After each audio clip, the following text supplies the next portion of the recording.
Olá, pessoal. Vamos dar início a mais uma aula de teoria das estruturas. E o tema da nossa aula de hoje é a análise de estruturas estaticamente indeterminadas pelo método das forças. A foto desse livro que está aqui ao lado é o livro que eu mais costumo usar para essa disciplina. Talvez vocês encontrem ele, ou pelo menos alguns trechos dele na internet, mas os exercícios e todo o conteúdo consta nesse livro. Também consta nos materiais do professor Luiz Fernando Marta, vocês encontram facilmente trechos do livro dele na internet e também na biblioteca. E também tem alguns livros de um autor chamado Humberto Soriano, também consta na biblioteca da faculdade e vocês conseguem encontrar também alguma coisa de material dele na internet. Tá? Além disso, além dessa videoaula, eu estou disponibilizando para vocês esse nosso conteúdo aqui que eu vou estar passando hoje em PDF e também no final dessa aula eu vou estar resolvendo com vocês alguns exercícios sobre esse assunto. Bom, então a gente vinha falando nas nossas últimas aulas sobre estruturas hiperestáticas ou estaticamente indeterminadas. Então, nós vimos nas nossas últimas aulas o conceito de uma estrutura hiperestática. Ela é aquela em que o número de vínculos excede o número básico, né, que seriam 3. Então, o número de graus de liberdade que a gente tem para estabilizar o sistema, ele é superabundante. Então, aquela continha básica que a gente precisa fazer é contabilizar a quantidade de reações e a quantidade de equações de equilíbrio que a gente tem para resolver o problema. Até então, nós vínhamos resolvendo os problemas utilizando 3 equações de equilíbrio: somatória de forças em x igual a 0, somatória em y igual a 0 e somatória de momentos igual a 0. Então, a gente conseguia, com 3 equações, resolver problemas de até 3 incógnitas, ou seja, situações de estruturas isostáticas. Agora, quando a gente tem uma estrutura hiperestática, o número de reações e esforços que a gente tem atuando na estrutura, eles são maiores do que o número de equações, então maior do que 3. E aí a gente não consegue resolver só com somatória de forças e momentos. Por isso a gente precisa de alguns métodos para estar calculando esse tipo de estrutura. Nós vimos também na última aula que a gente tem mais de um tipo de método, né, disponível, na última não, acho que na penúltima, mais de um tipo de método para calcular esse tipo de estrutura, mas a gente vai estar dando foco na nossa disciplina em um método chamado método das forças. Ele é um dos métodos clássicos e a implementação dele à mão não é tão complexa comparado com os outros, né? Então a gente consegue resolver tranquilamente problemas de viga simples à mão, sem precisar de uso de ferramenta computacional. A gente vai focar nesse método clássico para análise dessas estruturas hiperestáticas. Então, uma estrutura de qualquer tipo, ela é classificada como estaticamente indeterminada ou hiperestática quando o número de reações desconhecidas ou forças internas excede o número de equações de equilíbrio disponíveis para sua análise. Então, a tensão e a deflexão máximas de uma estrutura indeterminada ou hiperestática são, em geral, menores do que aquelas da sua equivalente determinada estaticamente. Então, entre uma viga biapoiada e uma viga biengastada, a gente tem deflexões, deslocamentos menores e tensões menores se ela for biengastada. Tá?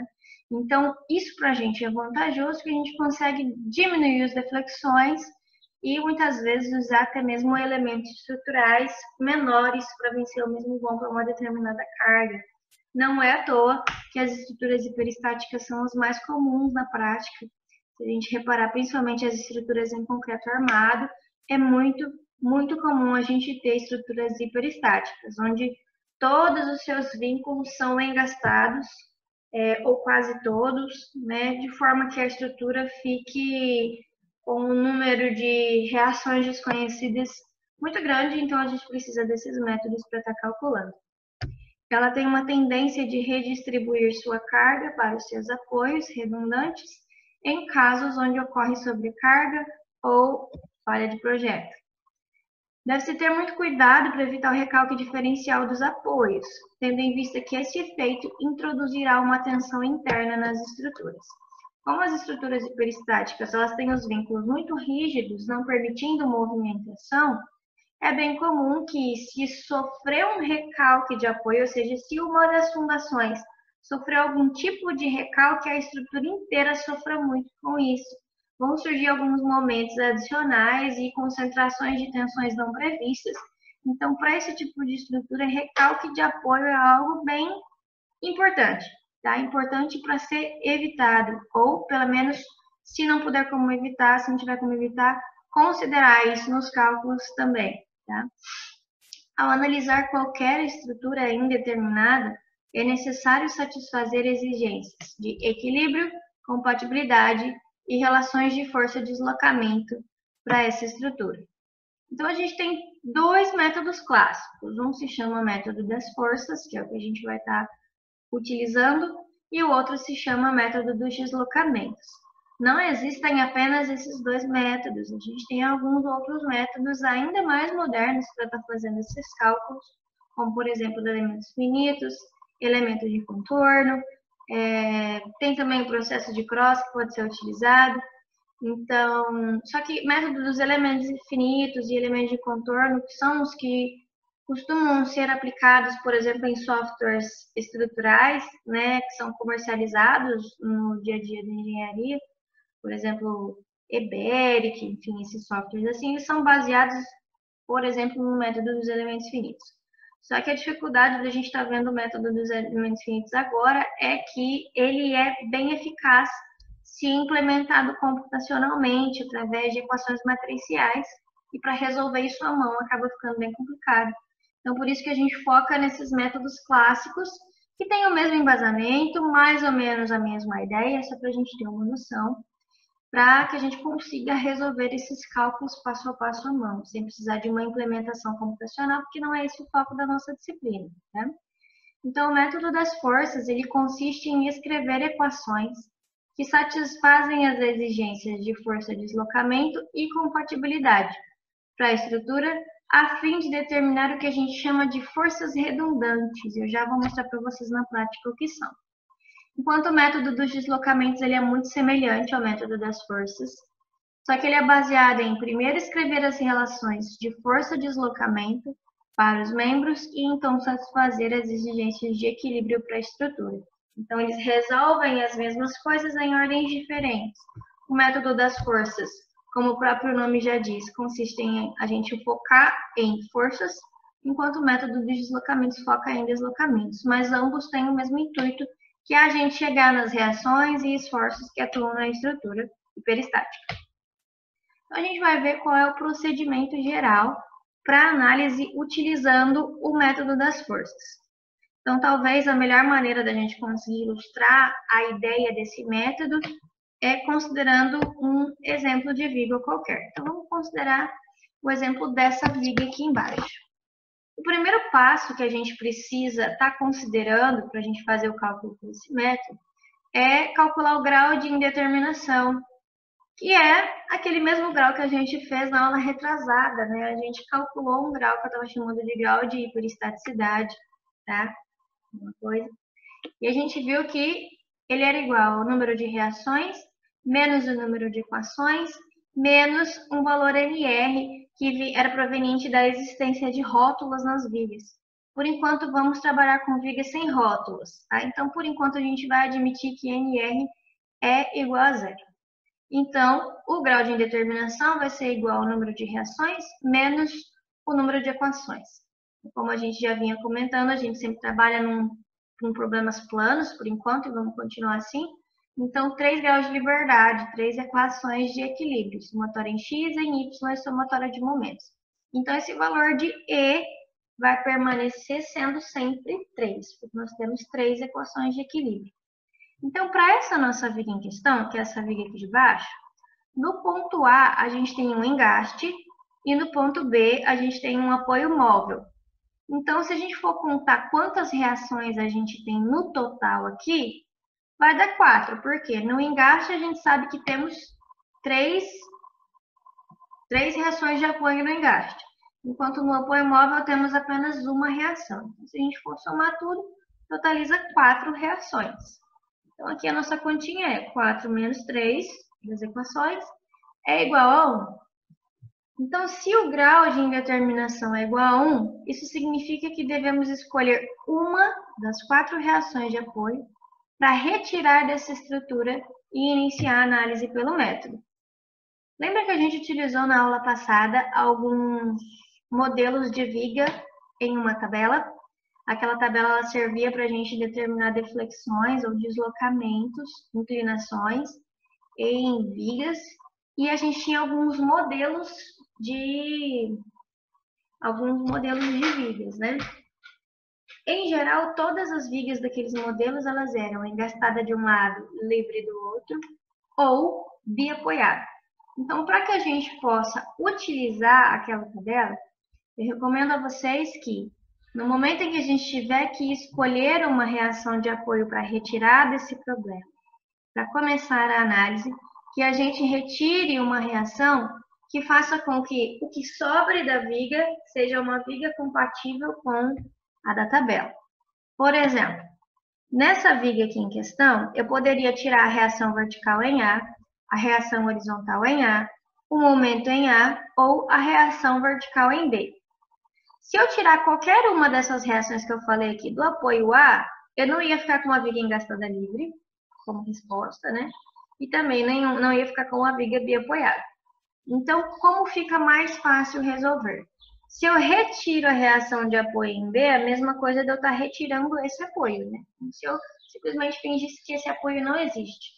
Então, nesse caso, a minha viga ela ficaria como se fosse engastada de um lado e livre do outro lado.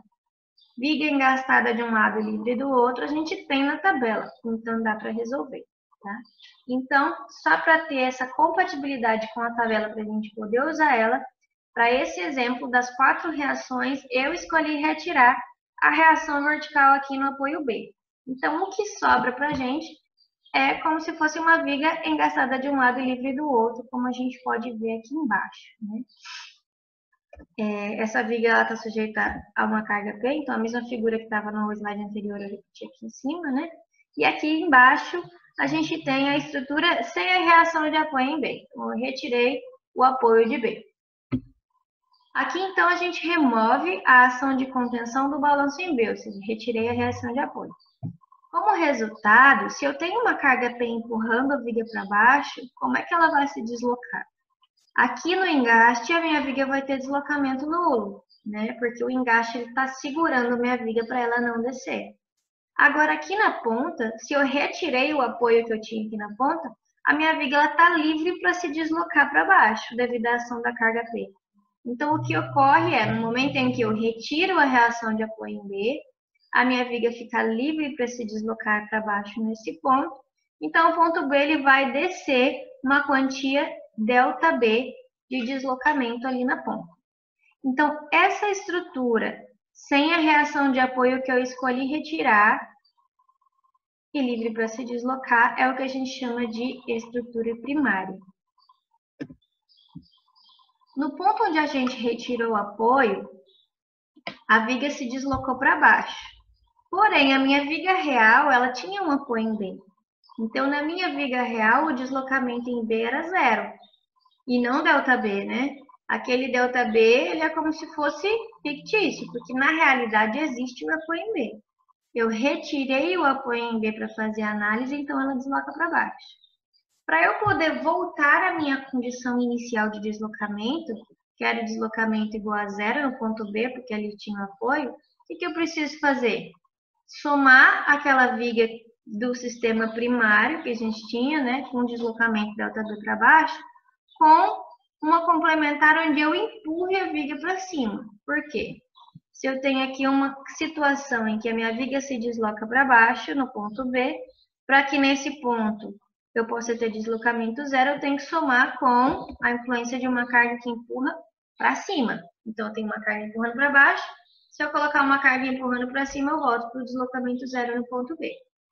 Então, no ponto onde a gente retirou o apoio, a gente vai estar colocando uma carga unitária no lugar da reação que eu retirei, fazendo com que a viga em B seja deslocada para cima. E esse deslocamento para cima é o que a gente vai chamar de FBB.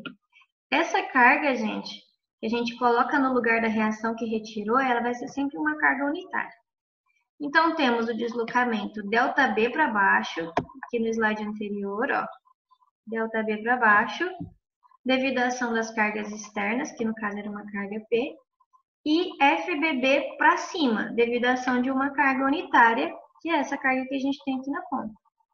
Então, para que o deslocamento seja zero no ponto B, que é a condição de deslocamento da minha viga real, a carga unitária ela tem que ser aumentada até o valor da reação de apoio BY, porque pensem comigo, se eu aplico uma carga P com valor qualquer, sei lá, 200 newtons, a minha viga ela vai se deslocar uma quantia para baixo. Se eu aplicar uma carga valendo 1 para cima, não tem como esse deslocamento anular o outro, né? Um deslocamento provocado por uma carga P de 200, por exemplo, é muito maior do que o deslocamento provocado por uma carga unitária. Então, não faz sentido a gente considerar que essa carga unitária vai estar zerando o deslocamento provocado pelas cargas reais. Então, o que a gente faz? Se na viga real o que impede o ponto B de descer é a reação de apoio, se eu aumentar a carga unitária até o valor da reação de apoio que eu retirei, então ela vai ser suficiente para segurar o ponto B e não deixar ele descer. Então, a gente vai multiplicar a carga unitária pelo valor da reação de apoio que foi retirada. E a gente fica com essa situação. BY, quando eu coloco a reação de apoio aqui, ele vai empurrar a viga em B, uma quantidade Δ'B. E essa quantidade, sim, vai ser suficiente para anular o deslocamento provocado pela carga P. Então, a gente pode escrever uma equação de compatibilidade no ponto B. Ou seja, na viga real, o deslocamento em B era igual a zero. E eu vou compatibilizar essa viga real com a minha viga do sistema primário com a minha viga utilizando a carga unitária. Então, o deslocamento da viga sem a reação de apoio mais o deslocamento da viga com a carga para cima. Porém, essa carga, se ela for unitária, para que seja zero e válida aquela equação, ela tem que ser multiplicada por BY. Então, quando a gente tem uma estrutura trabalhando em regime linear elástico, nós vimos que as tensões e as deformações elas são proporcionais, né? Então, se eu multiplico a força por BY, se ela está no regime elástico, é a mesma coisa de eu multiplicar o deslocamento por BY. Afinal, força e deslocamento são proporcionais no regime elástico. Então, por isso, eu posso considerar aqui no lugar de Δ'BB como BY vezes FBB. Então, vai ser essa equaçãozinha aqui que a gente vai precisar obedecer para a aplicação do método das forças. Então, aqui tem um esboço, novamente, aqui do modelo de viga, tá? Então, esse aqui é o exemplo que a gente resolveu. E esse aqui é uma outra forma de resolver o mesmo exemplo, mas vamos focar aqui nesse de cima por enquanto, tá? Então, só para resumir a ideia do método. Eu sei que é muita informação numa aula só. Aqui nós temos uma viga hiperestática. Essa viga hiperestática é engastada em A, apoiada com um apoio móvel em B. Então, ela tem um total de 4 reações. 4 menos 3 igual a 1, significa que ela é uma vez hiperestática. O grau de hiperestaticidade dela é igual a 1, eu preciso escolher uma dessas reações para retirar. É vantajoso retirar a reação em B, então, como se eu estivesse retirando esse apoio em B. E aí eu fico com uma viga engastada livre. Uma viga engastada livre tem um modelo na tabela de deflexão, então facilita o nosso cálculo. Então, se sobra uma viga engastada livre e eu retirei o apoio em B, o que vai acontecer? A carga P está empurrando a viga para baixo, e se eu não tenho mais o apoio em B aqui, a viga vai estar livre para descer. Enquanto que a viga original, ela tinha deslocamento zero. Então, a ideia é eu montar o sistema principal, retirando a reação de apoio, e somar esse sistema com um sistema secundário, onde eu acrescento uma carga unitária no lugar da reação de apoio que eu retirei, no intuito de fazer com que esse deslocamento volte a ser zero. Então, na viga original, o deslocamento é igual a zero, que é igual à soma desses dois modelos. Na viga do sistema principal, ela está livre para deslocar para baixo uma quantidade ΔB, somando com a viga do sistema secundário, onde se eu aplico uma carga unitária para cima, ele vai ter um deslocamento FBB. Sendo que, para que essa relação de esse mais esse possa ser igual a zero, eu tenho que multiplicar a carga por BY, que é a mesma coisa de eu multiplicar o deslocamento aqui por BY. Tem como a gente encontrar o deslocamento ΔB? Tem, usando as tabelas de deflexão. Tem como encontrar o deslocamento FBB? Tem também, usando a tabela de deflexão. Então, quando a gente aplica os valores de deslocamento calculados pelas tabelas, a gente só tem uma incógnita nessa equação, que é a reação de apoio BY. Então, chegando no valor da reação de apoio BY, eu posso usar, então, posteriormente, as três equações de equilíbrio somatória em x, y e momento, para encontrar as demais reações que sobram, que seriam, então, as reações do engaste em A. Tá ok, pessoal? Aqui tem no slide seguinte uma outra figurinha com uma viga com G igual a 2, mas isso aqui é cena para os próximos capítulos ainda. Então, na aula de hoje, a gente vai ficar apenas com vigas com G igual a 1.